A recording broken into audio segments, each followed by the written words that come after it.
Number 4 90s sitcoms Halloween episodes was Pete and Pete. I don't Did remember you this ever one. watch Pete and Pete? I saw a little bit, but not a lot. So this Pete and Pete episode is called Halloweeny. Mm-hmm.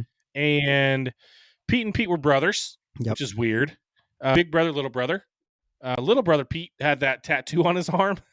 Petunia, was it something like that? And so he's super into Halloween. The little brother is. Big brother is getting older and isn't really into Halloween anymore, which that always seemed to happen. Like once you got 15, 16 years old, it was just like, Halloween. Yeah, Halloweeny was there was the terrorizers in the town, and it's going to be the last Halloween if they let the terrorizers take over and smash all the pumpkins one more year.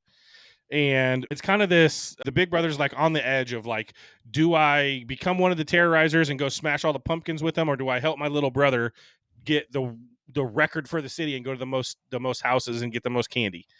And so it's like this back and forth thing, right? And so this was just a super memorable episode for me because it was just like that quintessential 90s. You always had the bully that was stealing the candy. Sure. Always, when we were kids, there was always those kids that stole the candy. And then you ended up becoming one of those kids always.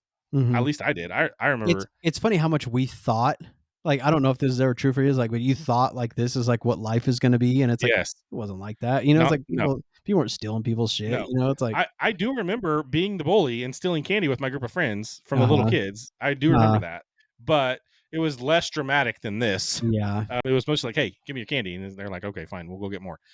But these guys, like, they've got pumpkins on their heads and like they're the terrorizers, and then they're dressed. So, but this one was just ingrained in my head.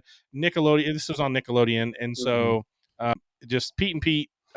There's a couple of funny. Pete and Pete was funny. And I don't know, those writers were clearly a little bit whacked out in their heads because they did some weird stuff on Pete and Pete.